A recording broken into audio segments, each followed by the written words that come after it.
Pierre, dis-moi, pourquoi le mec, il parle d'allemand? C'est simple, ce sont des brèves de comptoir, ce sont des années de conversation de bar compilées par Jean-Marie Goriot de 1980 à 2015. Ah, merci pour la précision, Pierre. Bonjour à tous et bienvenue dans Faux Raccord, votre analyse d'après-film en compagnie de Pierre, le spécialiste technique de l'émission. Bonjour Pierre. Bonjour Pierre, une perche dans le plan, un regard caméra, rien ne m'échappe. Et aujourd'hui, on se retrouve en Normandie, grande terre de cinéma, avec le film, le court-métrage Bazar de billard.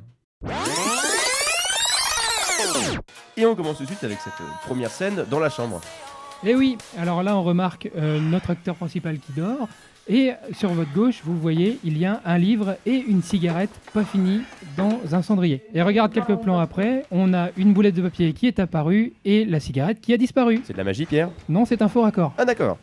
Et regardez Pierre, cette machine à café. Mais quoi, c'est un café tout simplement? Non, c'est pas un café, regardez bien, derrière, il y a une machine à fumer qui fait de la fumée et qui remplace la machine à café. Ah la vache, ils sont forts. Ils sont très très forts. Et ensuite, sur le plan suivant, nous avons un magnifique logo DVD qui a été caché par une note de frais. Je comprends pas, Pierre. Eh ben, la télé n'était pas d'époque, donc le réalisateur a décidé de cacher le logo DVD comme il pouvait. Ah oui, exactement. Et puis sur le plan suivant, enfin, quelques temps après, on peut revoir la même télé, mais avec un logo DVD, juste avec une note enlevée. Exactement. Et d'ailleurs, on peut voir sur ce plan-là que l'image a été incrustée dans la télé, faute, bien sûr, d'émissions datant des années 80 pendant le tournage. Ils sont forts, ces Américains. Ils sont toujours très forts, mais c'est un faux raccord. Oh, vous verrez quand ça sera Macron. Qui ça? Non, laisse tomber. Stop! Là, on peut voir qu'il y a une référence à Emmanuel Macron. Le personnage d'Herman est en fait un personnage qui est coincé dans une ellipse et qui vient en fait de 2018. Ah, bien joué, Pierre, vous avez compris du premier coup. Exactement, et c'est pour ça qu'on a des références tout au long du film qui n'ont rien à voir avec 1988. D'accord. Voilà. Et on passe maintenant au point technique. Si on dézoome un petit peu l'image, on voit apparaître une magnifique perche dans le plan. Et sur le côté, là, c'est une pince croco, non? Exactement, Pierre. Accompagnée de son câble. Exactement, Pierre. Et on ne parlera pas de l'éclairage jaune volé sur le chantier d'à côté qui rend aux acteurs un teint digne des Simpsons. Exactement, Pierre. Tu veux que je te dise? Ouais. Tu commences à me les casser, les cacahuètes. Oh, il va pas se vexer le barman. Bon, Pierre, c'est pas grave. Regardez plutôt ces échafaudages qui voyagent dans le temps. Oui, à l'arrivée de notre personnage principal, on voit des échafaudages en arrière-plan en 1988. Mademoiselle m'a demandé. Et aussi, toujours en 2018. Donc le personnage a emmené les échafaudages avec lui. Exactement, c'est parce qu'il y avait des travaux derrière. Donc en fait, l'équipe technique n'a pas pu enlever les échafaudages. En effet, c'est un petit peu compliqué de supprimer un chantier pour un tournage tel que Bazar de billard. Très compliqué. Pierre, regardons cette scène suivante avec l'arrivée de notre personnage principal. Oui, là, on voit qu'il pose une valise. Et une valise qui est un élément très important de l'histoire. En effet, mais vous écoutez ce petit son en arrière-plan là? Ce fameux petit son? Ce n'est en fait pas du tout le posage de valise, mais notre perchman qui s'est en fait pris les pieds dans le câble et qui a tapé le micro contre le mur. Très drôle, Pierre. D'ailleurs, regardez, Pierre, la femme de ménage derrière qui sait pas trop quoi faire là. Eh ben, à un moment, elle va se téléporter. Ah bon? Elle est derrière en train de balayer et tout de suite après, elle est à la table en train de manger un croissant. Elle est forte cette femme de ménage. D'ailleurs, on peut remarquer que notre actrice essaye de filmer la scène et qu'elle a posé son produit ménager Sweep en plein milieu du plan. Exactement. À la suite de cela, Pierre, la cliente, doit venir payer sa boisson et on peut voir son magnifique teint Lisa Simpson donné par notre magnifique projecteur de chantier. Oui, et on remarque derrière une voiture qui passe très visible avec le parking aussi et toutes les voitures ne sont pas d'époque. Mais Pierre, la voiture ne fait juste que se garer. Oui, mais on est en 1988 et pas dans les années 2000, donc elles n'ont rien à foutre là. À mon avis, l'équipe technique n'a pas dû assez barricader le terrain. Exactement. Et regardez la passante derrière avec son téléphone portable. Elle aussi, elle a dû voyager dans le temps. Il doit y avoir une DeLorean volante qui doit pas être garée très loin avec Marty McFly et Doc. Faut arrêter de délirer, Pierre. D'accord.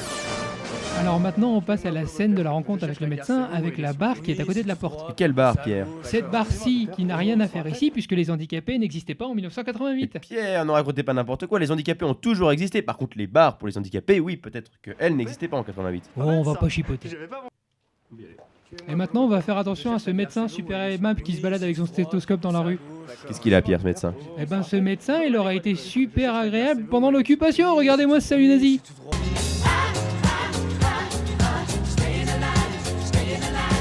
Donc pendant la guerre, tu aurais fait un sacré bon résistant. Ah bah non, moi j'aurais pas fait un bon résistant parce que moi mon papa il Oh, déteste Pierre, les Pierre, Pierre, Allemands. Pierre, Pierre, c'est bon, on va passer les détails. Tout de suite, on va passer à la scène suivante. Hein. Ouais, scène suivante. Ouais, scène suivante, la scène où le gars se fait tremper les pieds par la petite dame. Et on commence avec un digicode qui est dans le plan derrière et qui n'est certainement pas d'époque. A noter quand même, Pierre, que l'acteur a beaucoup de chance avec les filles. Parce que moi, il me faut 6 mois pour arriver à en pêcher une et lui, il lui faut 6 secondes. Ouais, bien sûr, ouais. Bon, on passe scène suivante. Nous nous retrouvons à présent à la Clé du Bonheur, qui est un excellent restaurant présent rue Sébline à 40 ans et qui sera, à mon avis, à votre goût. Ouais, on salue Lidwin et Rodrigo qui sont les chefs et qui font un excellent pâté en croûte. Pierre, ils sont végétariens. D'accord. Bon, on passe à la scène. Déjà, on peut voir sur le premier plan qu'il y a une affiche derrière où c'est noté samedi 27 octobre. Et alors, Pierre? Eh ben, le 27 octobre en 1988, ce n'est pas un samedi, c'est un jeudi. Donc j'en conclus que c'est une affiche qui n'a juste été oubliée d'être enlevée. Exactement. D'ailleurs, on peut remarquer un peu plus loin que les prix sont affichés en euros sur le tableau. Or, en 88, l'euro n'était pas encore présent en France, si je me rappelle bien. Non, l'euro n'est arrivé qu'en 2002. Ça doit être notre ami Arman qui est derrière sur le plan qui a dû modifier les prix pour rigoler. Ça fait longtemps que j'ai pas passé une si belle soirée. On passe maintenant à la scène où monsieur raccompagne madame chez elle.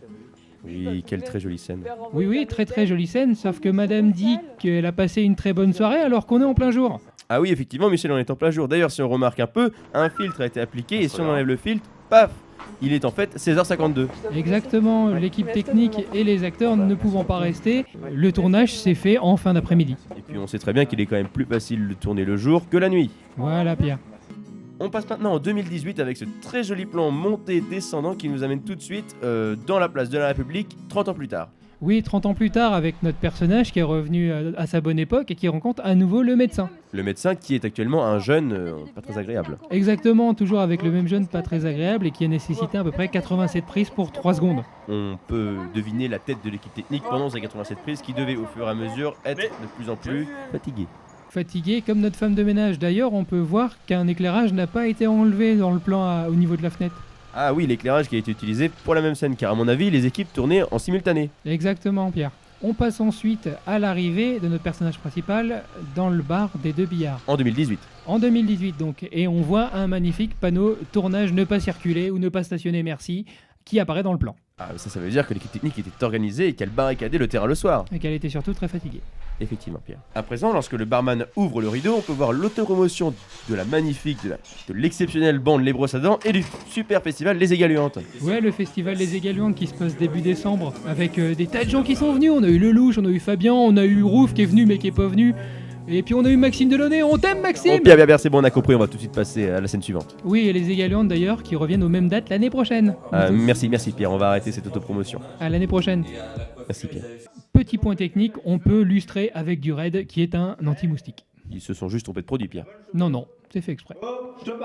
Scène suivante, quand notre barman discute avec Jean-Claude, on peut noter un caméo de notre réalisateur. Caméo, Pierre? Oui, un caméo, regardez, dans le reflet de la télé, on le voit en train de tenir une perche. Mais Pierre, le réalisateur, a éternué contre la caméra ou quoi? Non, il avait peut-être un début d'angine et de l'herpès, mais je me souviens pas qu'il On avait... n'est pas obligé de savoir ça, Pierre, mais comment ça se fait que la caméra soit sale à ce point? Bah peut-être parce que l'équipe technique avait oublié de laver le cadran.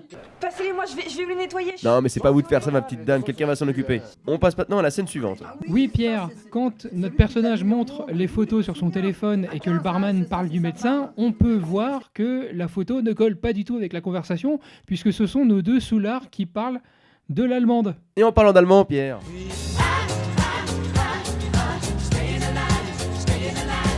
Très drôle Pierre. À noter le regard caméra de la petite fille sur une des dernières scènes du film. Mais à mon avis, Pierre, elle n'était pas toute seule à faire des regards caméra. Beaucoup d'acteurs font de nombreux regards caméra. Et on vous laisse dire en commentaire combien de regards caméra avez-vous trouvé le long de ce court-métrage. Je parie sur 87. C'est un peu beaucoup, Pierre. À ne pas compter le dernier regard caméra qui est bien sûr fait exprès. Merci Pierre pour cette analyse.